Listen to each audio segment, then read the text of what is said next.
Good evening.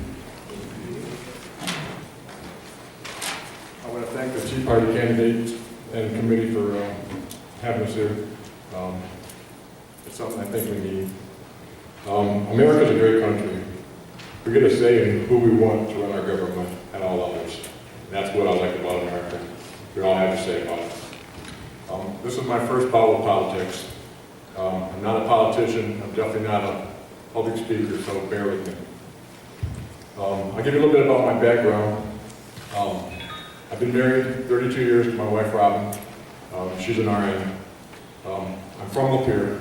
My family's from Lapeer. My parents, unfortunately, couldn't make it tonight because, actually, I was supposed to be in South Carolina, Paris Island, because my nephew graduated from the Marines this week. So I canceled that part to be here. I was told by my campaign manager that I had to be here, so that's another reason. I'm the oldest of 9 siblings. I got 2 brothers and 6 sisters. I graduated from Lapeer High School. I never went to college. I entered the workforce. When I got out of school, I started at Woodside School. I dealt with the mentally challenged people. They really intrigued me, so that's why I went and worked there for a while. Then I went to Champion Motorhome. I became a welder. I worked there for a year and a half, and then I went to General Motors. General Motors called me in. So I worked at General Motors for 14 years. In 1990, I took a buyout from General Motors and bought a foster care home. This would be my second foster care home. In 1981, Robin and I wanted to start our own business. Being how I was working at General Motors, she wanted to stay at home, so the only way to do it is buy her business. So we bought a foster care home that took care of 20 mentally handicapped people. There's just, when I was growing up, that's what we did. My parents bought a foster care home because we had no money, and this was a little bit of getting extra money. With 9 kids, Mom needed to have some kind of a support. In 1990, I took a buyout from General Motors and bought a second foster care home, which I intended to help Robin do that, but her father decided he was going to retire, so we let him basically run the maintenance and stuff like that. It gave me another opportunity to go work for a friend of mine called Mike Holder. Mike Holder was a builder, so I ended up being a superintendent, working for Mike for 5 years.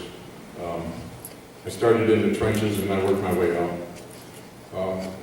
In 1995, Mike went to South Line, and I decided I was going to stick around Lapeer County. I ended up working for Ray Weingertz. He came to the house one day. His sister was in the facility, and he had a truck driver in an accident and asked me if I could work for him for about 3 or 4 months. So this 3 or 4 months ended up turning into 7 months.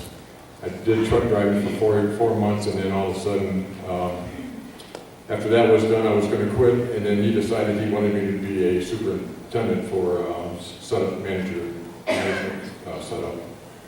So the delivery person and the new and repaired equipment for 4 months, became a setup supervisor. In 2002, Sheriff Kalanquin called me and asked me if I wanted a job in the Sheriff's Department. I was kind of shocked because I started working at the Sheriff's Department in 1990 as a reserve. I volunteered for 12 years. Through that 12 years, I asked the sheriff if he would hire me. He kept asking me if I had an associate's degree. I didn't have an associate's degree, so he wouldn't hire me. So we played that game for like 10 years, and all of a sudden I quit doing it. So in 2002, I got a call from Sheriff Kalanquin on my answer machine. He said, Mike, I have a job in the jail if you wanted to work. Come and see me. So I called him, and the next day I went and talked to him, along with Lieutenant Rapson at the time. And they hired me full-time there. I did tell him I didn't have an associate degree yet, and he said that was fine. You have 12 years experience now. You usually hear more than most of my regulars anyway.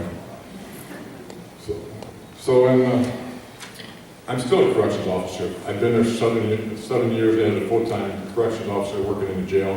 And I've been there 3 years now as a court security.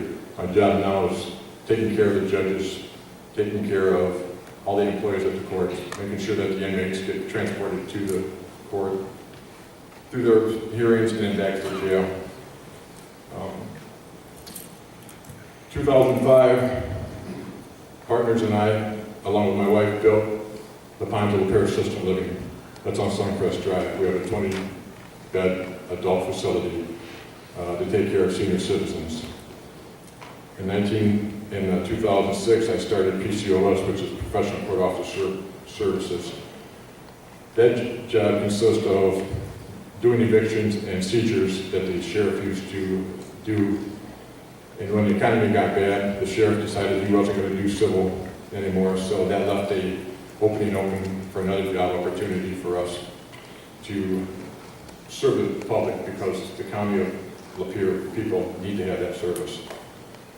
2007, we purchased multiple assisted livings in Genesee County.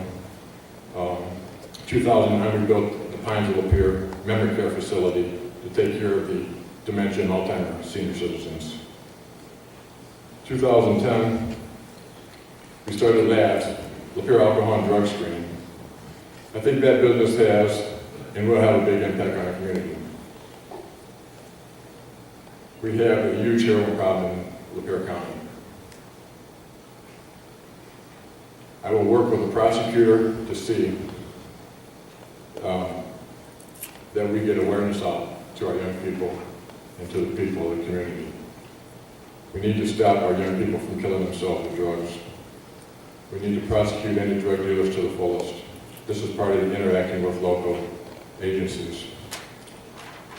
Presently, there's no working relationship between the sheriff and the chiefs of police, central dispatch, fire departments, or prosecutor's office. I don't know about EMS. I just want to sit down and listen to all of them and see what they have to say, so we can work together. We all have the same goal: to keep our community safe.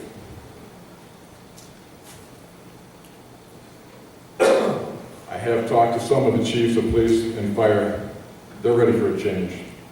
This part will be easy because I work with most of the chiefs: Chief Mallet of Metamora, Chief Package Riding, Chief Marshal of Lapeer Township, Chief DeTravenier, North Branch, Pat Neal, when he was a state trooper.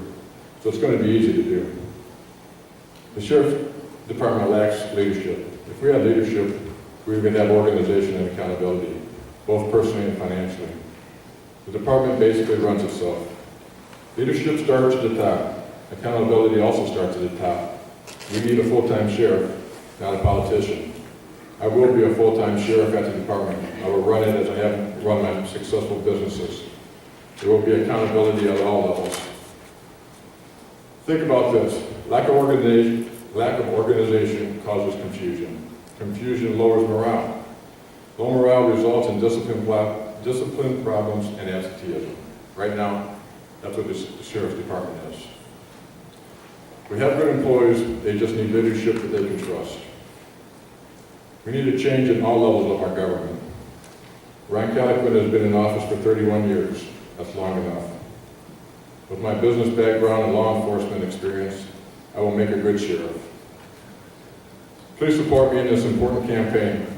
Let's keep Lapeer County safe for our families. Please vote August 7th. And thank you for your time.